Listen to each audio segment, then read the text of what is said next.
예수 믿는 사람들은 예수님과 동행할 때 놀라운 역사가 나타납니다. 예수님과 함께 가면 변화가 일어납니다.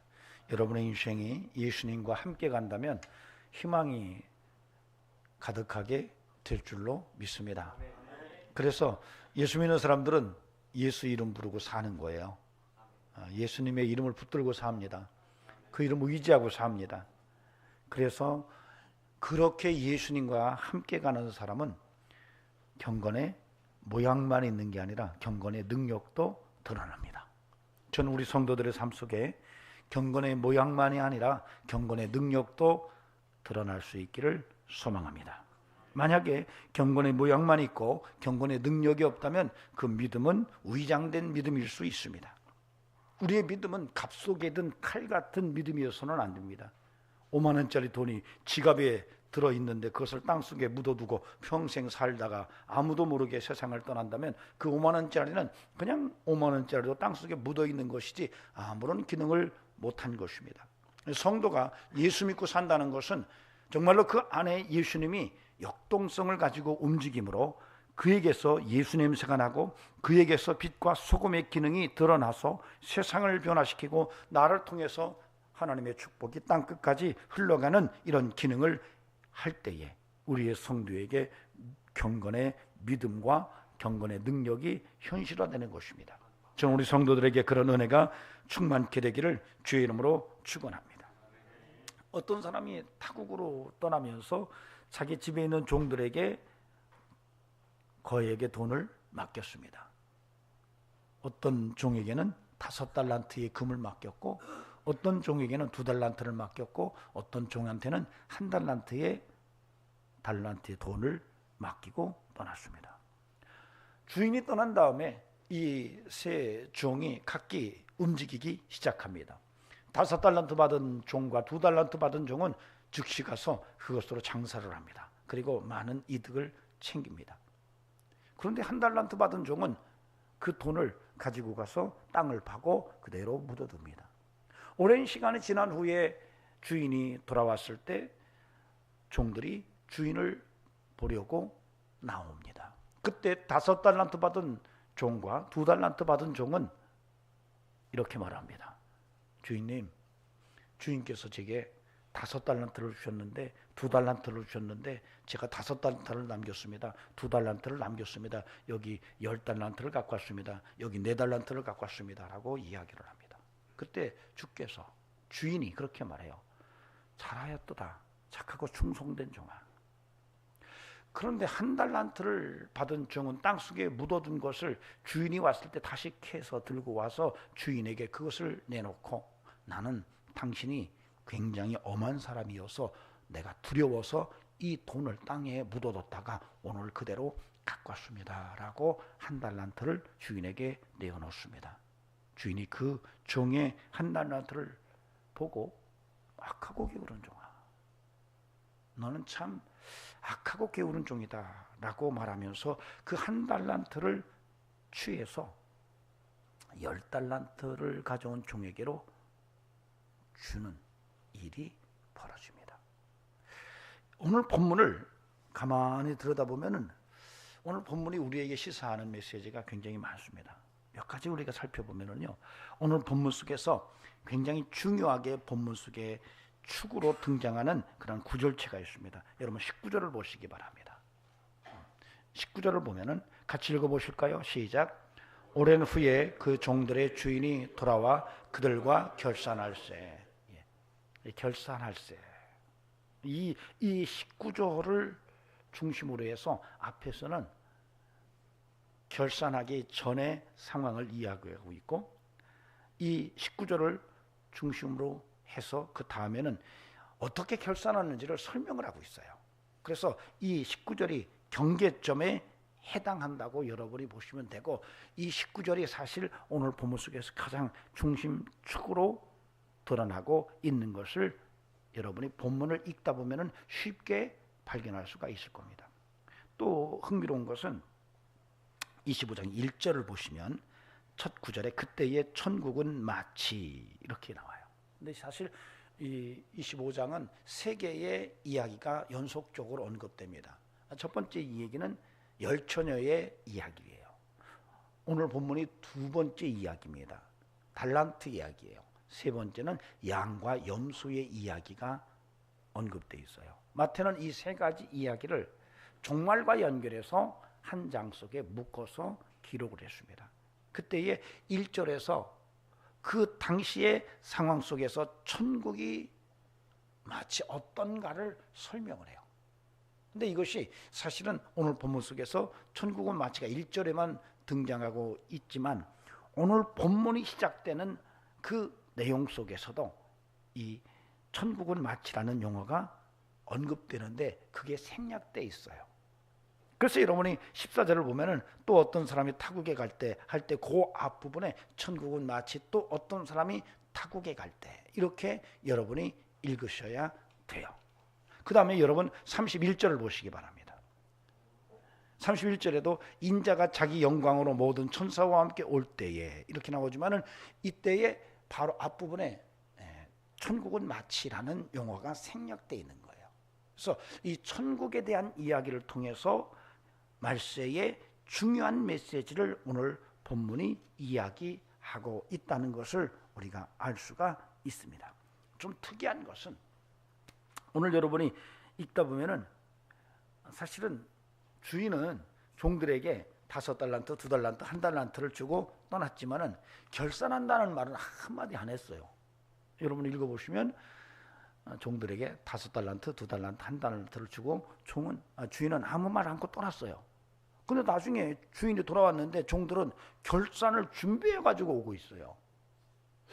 왜 이렇게 주인은 한마디 결산이라는 말을 하지 않았는데 종들은 마치 그 얘기를 들은 것처럼 본문 속에서 결산하기 위해 자기가 그동안에 받았던 그러한 달란트와 또 장사해서 이득을 남긴 이윤을 가지고 주인을 찾아왔을까?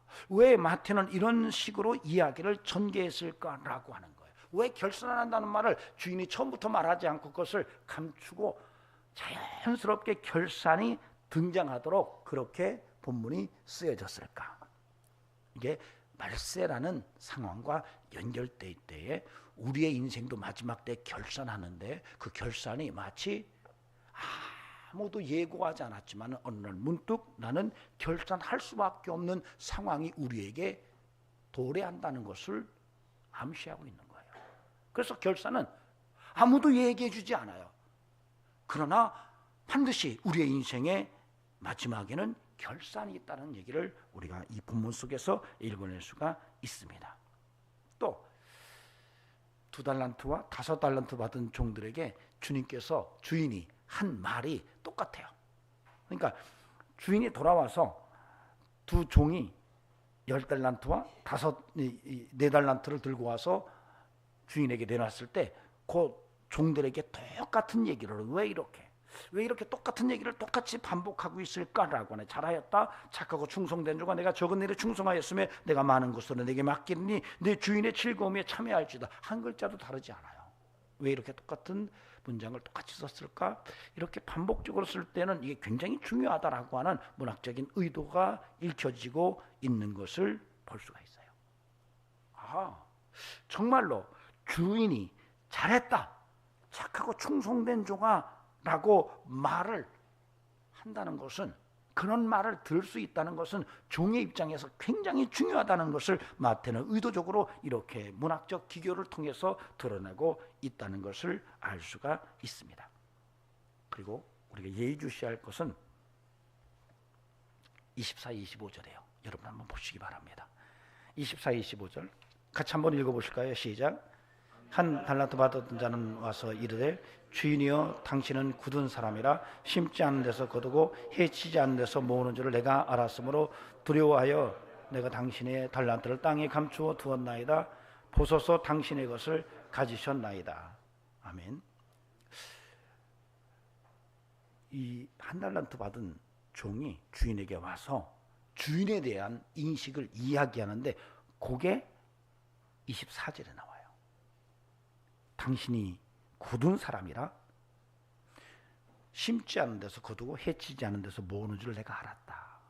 당신은 굉장히 엄한 사람이라고 그렇게 이야기를 해요. 참 이 종이요 대담합니다. 주인에게 그런 말을 하기가 쉽지가 않거든요. 그래서 이 주석가들이 이 본문을 이야기할 때 이 한 달란트 받은 종이 땅속에 달란트를 묻었다가 다시 가져온 까닭은 그가 주인을 잘못 이해했기 때문이다. 주인은 결코 그런 사람이 아닌데 그가 오해하고 주인이 굉장히 엄한 사람이라고 두려워 떨어서 땅에 묻었다고 주석을 하는 분들도 있습니다. 그러나 뭐 그렇게만 볼 수가 없어요. 사실은 이 한 달란트 받은 종이 주인에 대한 인식을 24절에서 드러내는데 굉장히 엄한 분이에요. 당신 이렇게 말한 것이 결코 틀리지 않다는 거예요. 이 종이 잘못 본 게 아니라는 것을 우리가 본문 속에서 눈치챌 수가 있어요. 왜요? 사실 주인은 굉장히 엄한 분으로 언급되고 있어요. 오히려 한 달란트 받았던 종이 생각했던 것보다 주인은 더 깊게 엄했어요. 왜 그렇죠?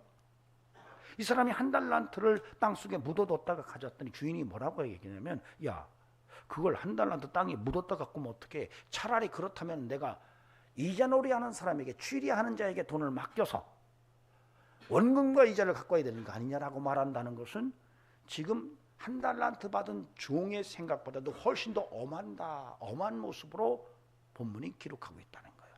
왜 그러죠?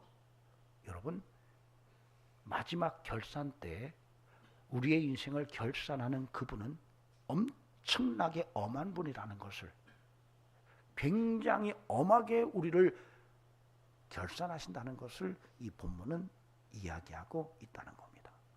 자, 이런 내용들을 통해 오늘 하나님께서 우리에게 주시고자 하는 귀한 메시지가 무언가.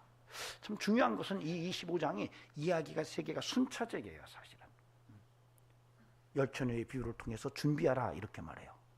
그리고 오늘 달란트를 비유를 통해서 정말로 너희가 충성되이 이득을 내야 한다. 하나님 앞에 뭔가 남기는 이런 결산을 준비해야 된다. 이 얘기를 하고 그 다음에 양과 염소 얘기를 통해서 영생과 영벌을 얘기해요. 사실은 이 세 가지 이야기가 순차적이에요.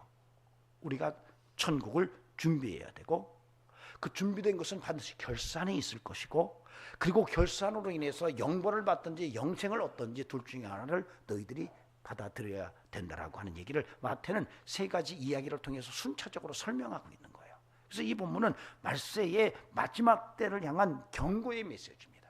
여러분, 오늘 이 시대가 말세를 향하여 한 걸음 한 걸음 지금 다가가고 있는 이때에 여러분, 우리가 귀를 열어서 하나님께서 우리에게 이 말세를 어떻게 살아야 하는 것인지를 다시 한번 마음속에 되새기고 하나님 앞에 잘했다 칭찬 듣는 이런 영성으로 믿음의 삶을 만들어가는 은혜가 있기를 주의 이름으로 축원합니다.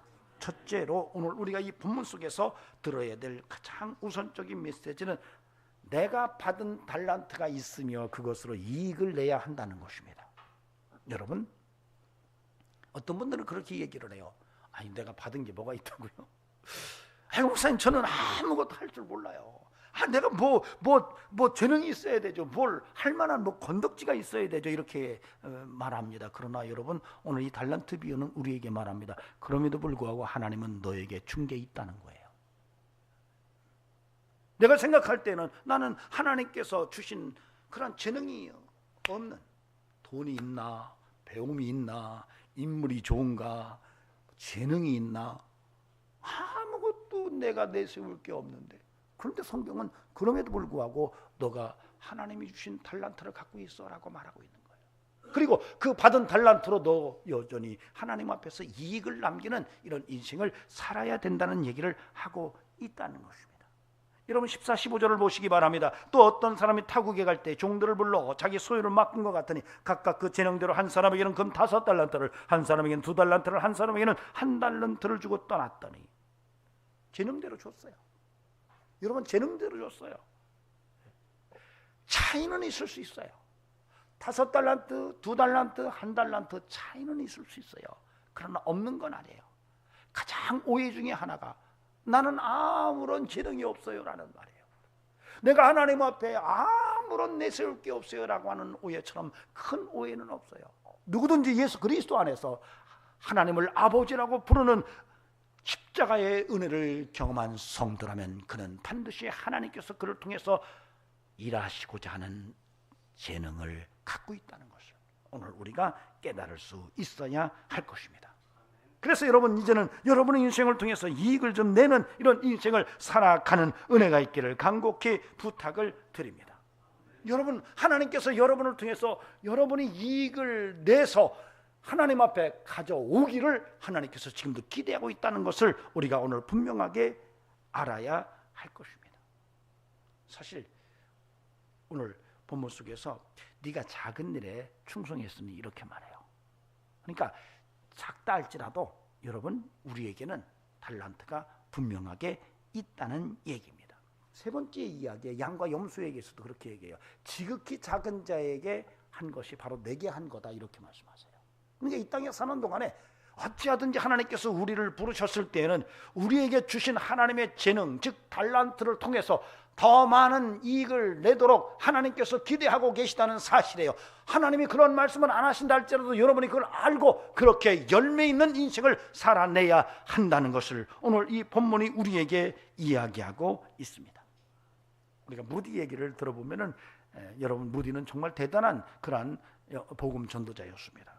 기독교 역사 속에서 무디만큼 많은 사역을 감당한 하나님의 일꾼도 드뭅니다. 근데 사실 그는 예수님을 인격적으로 만나고 막 뒤집어졌어요. 성령의 은혜를 경험하고 막 마음이 뜨거워서 견딜 수가 없는 거예요. 원래 그는 구두를 수선하고 구두를 판매하는 이런 일들을 했습니다. 배움이 별로 없었어요. 가방끈이 짧았어요. 그래서 정말 핸디캡이 있다면 내가 학교를 다니지 못한 것이다, 내가 지식이 좀 딸린다는 것이 굉장한 핸디캡이었어요. 그런데 무디 마음속에 아이들을 가르치고 싶은 뜨거운 마음이 불타오르는 거예요. 그래서 교회를 찾아갔어요. 목사님을 만났어요. 교사를 통해서 목사님과 면담을 합니다. 내가 교사 좀 하고 싶은데 목사님 저를 좀 교사로 채용해 주시면 어떻겠습니까? 규율학교 교사를 하고 싶은 거예요. 근데 목사님이 알아요. 무디가 얼마나 무식한지, 얼마나 배움, 즉 가방끈이 짧은지를 알고 있었어요. 그래서 허락하지 않아요. 몇 번 시도를 하다가 그래도 마음속에 어린 아이들을 구령하고자 하는 뜨거운 마음이 식어지지를 않았어. 막 불붙은 마음을 가지고 주일학교 예배에서 구경하는데 눈에 확 들어오는 것이 신발장에 아이들의 신이 쫙 널브러져 있는 것을 보게 돼요. 구두를 판매하고 구두를 수선하는 이 무디의 눈에 확 들어오는 이 신발들이, 아, 이거 정리해야 되겠구나. 그래서 아이들의 신을 하나씩 하나씩 신발장에 다 넣어줬어요. 꾸준히 그랬어요. 예배 때마다 와서 그가 하는 일은 바로 아이들이 그냥 막 벗고 들어간 신발을 신발장에다 가지런히 넣는 일이 그의 사역이었어요. 그것이 한 번, 두 번 반복되다가 나중에 목사님이 그 사실을 확인하고 신실한 무디를 교사로 인정을 해요. 아이들을 가르치기 시작합니다. 그리고 그 복음의 열정이 뜨겁게 살아나기 시작하면서 수많은 아이들뿐만 아니라 당대의 어마어마한 사람들을 예수 믿도록 이끌어내는 하나님의 위대한 종으로 우뚝 서게 됩니다. 여러분, 우리에게 정말로 감춰진 하나님이 내게만 주신 놀라운 하나님의 달란트가 있다는 사실을 오늘 저와 여러분이 깨닫는다면 여러분을 통해서 하나님께서 지금 기대하시는 것은 여러분이 그것으로 장사하여 많은 이득을 내는 이런 역사를 기대하고 있다는 사실입니다. 저는 저와 여러분의 삶 속에 그런 놀라운 이익이 함께해서 하나님 앞에 잘했다 칭찬 듣는 이런 축복의 인생이 함께하기를 바랍니다. 여러분의 인생은 여러분 것이 아니에요. 여러분 예수를 믿고 나니 확실하게 고백이 가능한 것은 내 인생이 내 것이 아니라는 사실이에요. 만약에 여러분이 지금 여러분 스스로를 진단했을 때 내 인생이 내 것이라는 생각을 하고 있다면 여러분 신앙을 다시 한번 되돌아볼 필요가 있어요. 여러분의 인생은 주인이 따로 있어요. 하나님이 주인이세요. 여러분은 단지 여러분의 인생을 관리하는 청지기에 불과해요. 그러므로 저와 여러분은 예수 믿은 다음부터는 분명하게 선이 그어져야 돼요. 나를 위한 이익이 아니라 주님의 이익을 위한 인생이어야 된다는 거예요. 나의 이익을 위해서 인생을 사는 것이 아니라 주님을 이롭게 하기 위한 인생을 살아가는 것이 성도의 본분이라는 거예요. 어떻습니까? 여러분에게 그런 은혜가 살아있습니까? 저는 우리 성도들에게 이제는 나의 이익이 아니라 하나님의 이익을 위해서 사는 이런 눈이 활짝 열려져서 정말 예수의 한계 풍성한 믿음의 역사가 열매로 맺혀지기를 간곡히 부탁을 드립니다. 이번에 우리 교회에서 안수 집사님을 세웁니다. 오늘 사무처리 때 피택을 합니다. 안수 집사님을 세우는 까닭은 헛기침하고 섬김을 받으라고 세우는 게 아닙니다. 섬기고 오히려 낮은 곳에서 교회를 위해 희생하고 하나님의 비랄로 썩어지라고 세워지는 거예요. 그럴 수 있기를 바랍니다. 오늘 피택돼서 이제 안수를 받으면 여러분, 안수 집사님, 내가 안수 집사인데, 이렇게 여러분 스스로를 생각하지 않고 도리어 여러분이 더 낮은 곳으로 말석으로 가서 많은 성도들을 섬기고 교회를 하나님의 미랄로 희생하면서 섬기는 이런 일꾼이 된다면 하나님께서 여러분을 그렇게 인도하실 것입니다. 잘했다, 착하고 충성된 종이다, 이렇게 말씀해 주실 것입니다. 그런 은혜가 우리의 삶 속에 함께하기를 주님의 이름으로 간절히 축원합니다. 자, 두 번째로 우리가 생각할 것은 19절이에요. 아까 19절이 중심축이라고 말했죠. 결산이라는 말입니다. 여러분, 우리는 반드시 결산을 해야 됩니다. 우리가 인생을 살고 주님 앞에 갔을 때 하나님 앞에서 우리의 인생 산 것을 통째로 들고 가서 결산을 해야 되는 날이 반드시 있다는 것입니다. 여러분, 그때 주님 앞에 내놓을 만한 인생이기를 주의 이름으로 부탁을 드립니다. 세상에서는 이익을 많이 남겼는데 하나님 앞에서는 전혀 이익을 남기지 못한 인생이라면 참 낭패적인 인생이에요. 아니, 같이 예수를 믿기는 믿었는데 평생 30년, 40년, 50년 같이 예수를 믿었는데 어떤 이는 많은 열매로 하나님 앞에 들고 나가는데 어떤 이는 빈주머니를 들고 하나님 앞에 나가는데 참 그때 어떻게 내가 결산대 앞에 설 것인가를 생각해 봐야 한다는 것입니다. 여러분, 이제 여러분의 인생 속에서는 인생의 남은 때를 잘 살 수 있기를 바랍니다. 모세는 시편 90편에서 그렇게 말합니다. 인생의 남은 때를 계수하는 지혜를 가져라. 인생의 남은 때를 계수하는 지혜를 가져라. 몇 년 더 살 것인지, 그렇게 살 때 어떻게 주님 앞에서 내가 인생을 살아갈 것인지를 좀 계산하고 살으라고 그렇게 얘기합니다.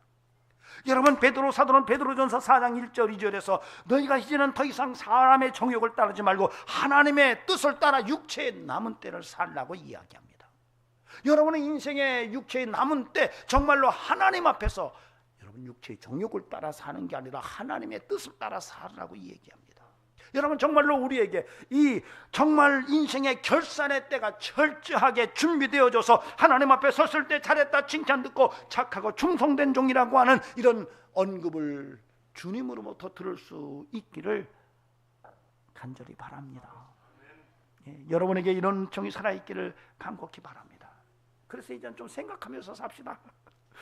좀 생각하면서 삽시다. 내 감정대로, 내 기분대로 그냥 휘둘려 살지 말고, 내 환경 때문에 그 환경에 매몰돼서 살지 말고 이제는 좀 더 생각하며 사는 그런 성도가 됐으면 좋겠습니다. 여러분, 히브리서 기자는 히브리서 12장에서 말합니다. 예수를 생각하라. 성도는 예수를 생각하며 사는 자들이에요. 예수를 생각하면서 예수님의 삶이 내게서 드러나는 이런 인생을 사는 성도가 되어야 한다는 것, 바로 그것이 우리에게 가장 결산의 중요한 키가 된다는 것을 오늘 우리가 인지해야 할 것입니다. 저와 여러분의 삶 속에 이제는 예수를 생각함으로, 우리가 좀 더 생각하고 인생을 살아갈 때 예수를 생각함으로 우리 속에서 예수가 드러나는 이런 역사가 함께 할 수 있기를 바랍니다. 말 한마디 할 때도요, 좀 생각하고 해야 돼요. 행동할 때도 마찬가지고요. 예수님을 생각하고 말하시기 바랍니다. 예수님을 생각하고 행동하시기 바랍니다. 그냥 감정 따라, 내 생각 따라, 아니면 환경에 휘둘려서 그렇게 막 사는 것이 아니라 예수를 생각하면서 내가 하는 말 한마디, 행동을 믿음으로 행하는 은혜가 있기를 바랍니다. 혹시 여러분 이런 생각해 보셨어요? 왜 입덧을 하는가? 산모가 왜 아주 어린 아이들은 꼭 밤중에 그렇게 칭얼대고 엄마 아빠를 힘들게 하는가? 여러분 한번 생각해 보셨습니까? 사실 이것은 아직도 그 원인을 분별하지 못하고 있어요. 왜 그런지를. 왜 산모가 아이를 가지면 입덧하나 원인을 밝히지를 못해요. 또 희한하죠. 아이를 키워보셨으면 알겠지만은 꼭 이놈이 밤중에 뭐 칭얼대고 울고 밤중에 그렇게 뭐 어쩌고 저쩌고 해서 부부가 그냥 굉장히 피곤하게 돼요. 왜 그럴까요? 여러분, 얘가요 엄마 뱃속에서 생각하는 거예요. 엄마, 아빠 정신 바짝 차려. 나 낳고 동생 낳으면 안 돼. 그래서 입덧이 심한 거예요. 믿거나 말거나. 엄마가 막 입덧을 막 10달 내내 해보세요. 그 다음에 애 낳을 생각 하겠어요? 못 낳아. 이제는 너무 힘들어. 이놈 뱃속에서 생각하고 엄마를 그렇게 지금 설득해 가는 거예요. 애가 태어났는데 이놈이 밤만 되면 그냥 계속 칭얼대고 힘들게 해요. 왜 그런 줄 아세요? 엄마 아빠가 합방해서 동생 낳지 말라고 계속 피곤하게 만드는 거예요. 여러분, 믿거나 말거나. 그러니까요, 입덧 많이 하고 애가 어릴 때부터 너무 힘들면 얘가 보통 애는 아니다. 생각이 굉장히 많은 애다. 앞으로 인재다. 이렇게 생각하시면 돼요. 아이고 목사님, 진짜 그래요. 여러분, 그래서 나중에 이제 산모들이 입도 너무 한다. 그럼 똑똑한 애가 나올 거야.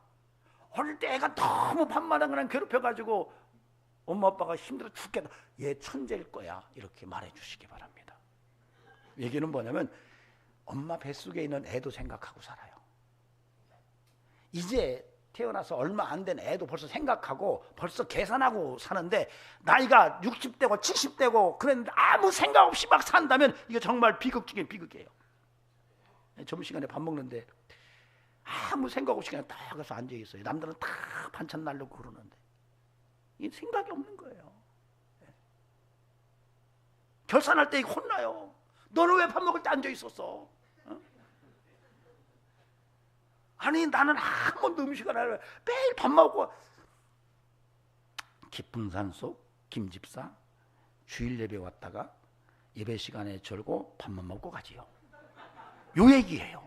이러면 안 되는 거예요. 여러분 올 때 고구마라도 싸우고 맛있는 거 있으면 나 혼자 먹고 싶지. 뭐 먹고 싶으면 내가 다 먹어도 지금 성이 안 차는데 아이고 이거 오늘 우리 교인들하고 같이 먹어야지. 먹고 싶은 거 꼭꼭 싸가지고 교회 갖고 오고.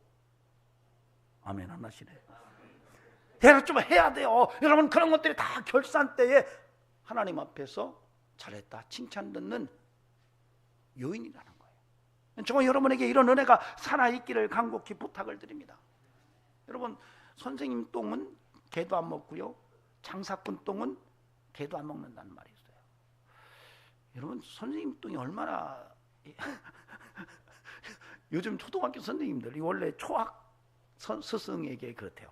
초학 스승들은 굉장히 힘들다는 얘기예요. 요즘에 몇몇 초등학교 선생님들이 스스로 삶을 포기하죠. 얼마나 힘들면. 여러분 장사하는 분들에게 물어보세요. 장사 정말 힘들다 그러지. 너무 힘들다는 얘기예요. 선생님 역할 하는 것과 장사하는 일, 감정 노동자들이거든요. 이 사람들이 굉장히 힘들어요. 장사꾼들이 웃으면서 음식을 내주지만은 속에는 별 생각을 다 해요. 여러분 그렇게 하시기 바랍니다. 한국 사람들이 굉장히 친절해서 식당 가면 다 웃고 내주는 것 같지만 반은 죽어가는 거예요. 근데 장사해서 이득을 남겼대요. 그런데 한 달란트 받은 사람은 장사를 안 하고 땅속에 묻었어요. 제일 편한 사람이 누구죠? 제일 편한 사람이 누구예요? 땅속에 묻은 사람이에요. 이 사람 편했어요. 땅속에 묻어놓고 끝났어요.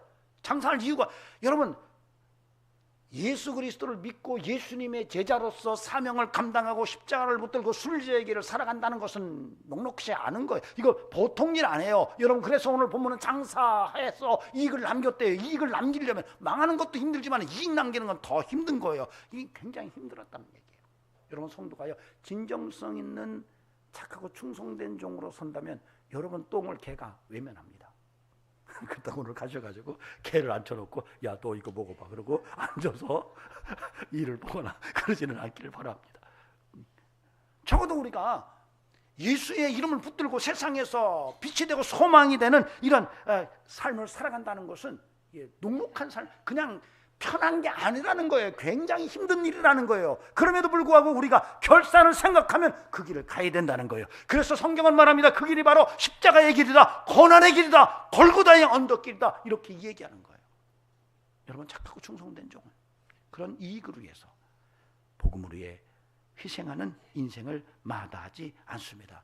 땅속에 더 묻어놓으면 악하고 게으른 종 되는 거예요. 신상은 편해요. 여러분, 교회 와서도요, 아무 봉사 안 하면 신상은 편합니다. 왔다 그냥 가면 되거든요, 밥 먹고. 그런데 뭔가를 하려면 앞에 가서 정말 힘들어요. 그렇죠? 예. 토요일 되면 뭐 주일 준비한다고 청소하는 분들 계시죠. 음식 만들죠. 제 아내는 토요일이 되면 굉장히 긴장해요. 왜냐면 주일날 뭐 먹을 건가. 예. 여러분 하나님 앞에 결산을 생각하면서 하루의 삶 속에 하나님의 은혜가 살아있기를 간곡히 부탁을 드립니다. 결산의 때에 여러분이 주님 앞에 잘했다 칭찬 듣는 인생을 살아갈 수 있기를 간절히 바랍니다. 자, 세 번째로는 내가 충성된 종으로 살 건가, 정말 악하고 게으른 종으로 살 건가를 선택하는 거예요. 이제는 선택하시기 바랍니다. 지금까지는 그렇게 못 살았어도 앞으로는 좀 선택하고 사시기 바랍니다. 어떤 선택을 하시겠습니까? 착하고 충성된 종을 선택하고 살 수 있기를 바랍니다. 따라합시다. 나는 착하고 충성된 종으로 살아가겠습니다. 예, 정말로 주인 되시는 하나님이 나를 향하여 그 마지막 결산 자리에서 그래 잘했다, 착하고 충성된 종이었어 라고 말해줄 수 있는 이 삶을 우리가 좀 믿음으로 살아냈으면 좋겠다는 얘기입니다. 저는 우리 성도들에게 그런 은혜가 충만케 되기를 간곡히 부탁을 드립니다. 사실 마지막 때의 심판은 굉장히 엄합니다. 지금은 하나님이 막 한량없이 여러분을 한없이 포용해 주시고 용서해 주시고 덮어주시지만은 결산 때는 결코 그렇지 않아요. 한 달란트 받은 사람이 두려워서 땅에 묻었다고 그러잖아요. 근데 오늘 본문 속에서 그 주인은 그 종이 생각한 것 상상 이상으로 더 엄한 분이에요. 너는 땅속에 묻어뒀지만 만약 나 같았으면 그것을 이자 놀이하는 사람에게 맡겨서 원금과 이자를 가꾸게 했을 것이다 라고 이야기해요. 여러분, 너무 엄하신 하나님이 마지막 결산의 때는 보통 엄한 분이 아니라는 것을 마태는 이야기하고 있는 것입니다.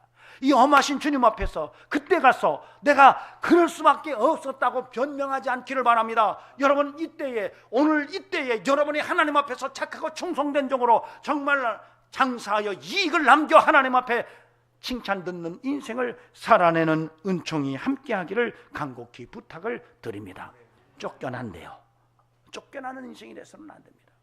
악하고 게으른 종이라는 평가를 받아서는 안 된다는 것을 오늘 우리가 알았으면 좋겠습니다. 주님께서 착하고 충성된 종이라고 5달란트 받은 종에게 2달란트 받은 종에게 반복적으로 이야기하시는 것은 그것이 얼마나 귀한지를 우리에게 설명하고 있어요. 아이고 목사님, 누구는 5달란트래요. 왜 나는 2달란트예요? 여러분 걱정하지 마세요. 1달란트도 괜찮아요.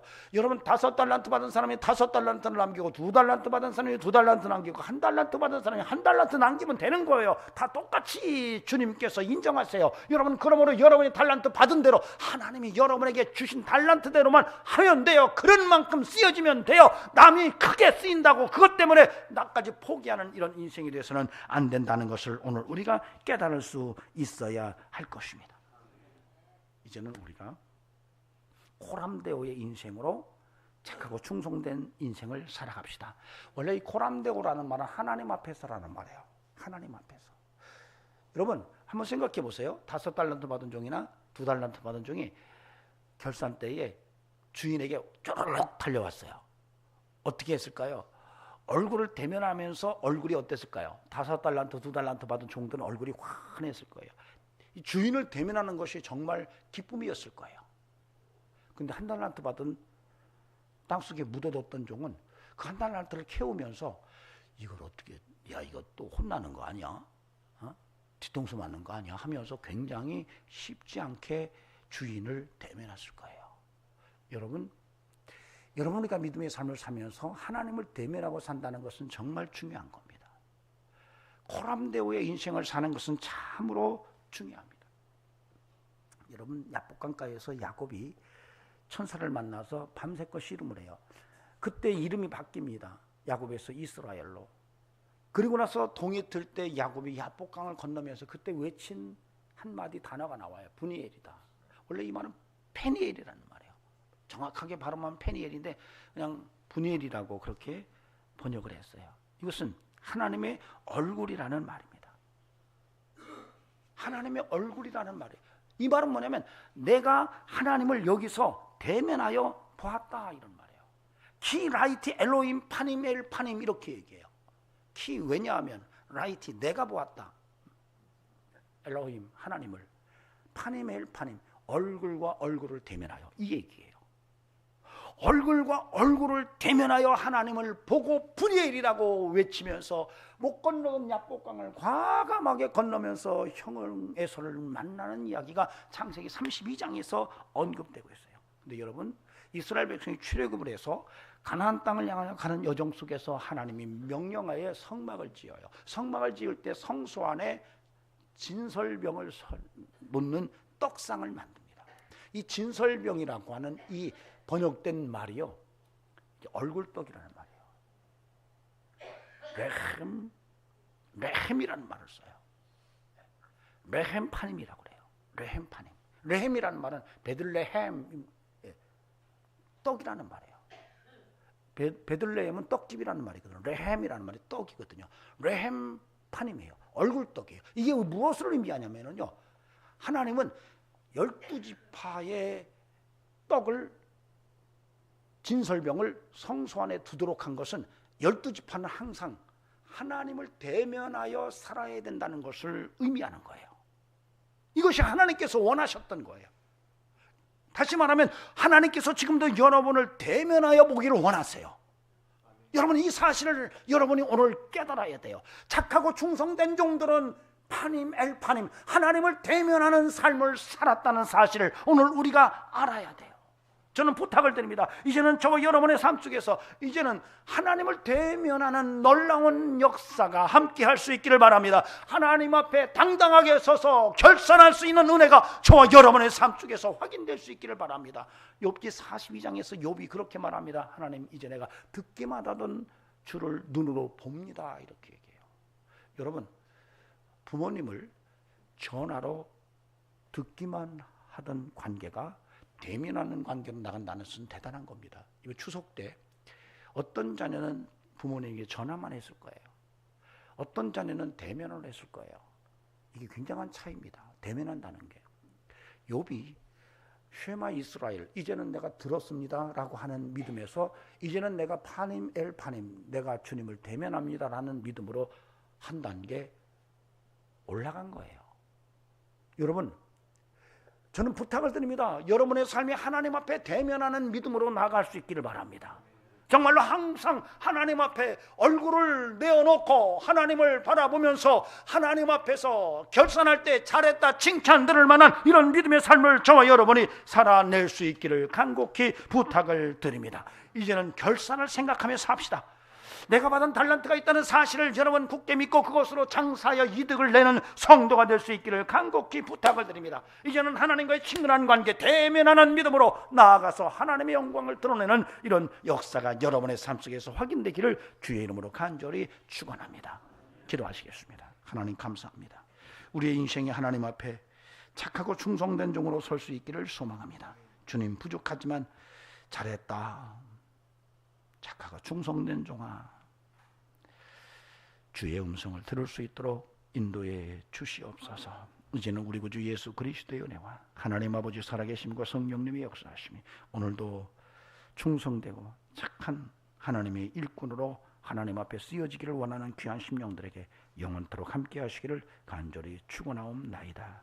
아멘.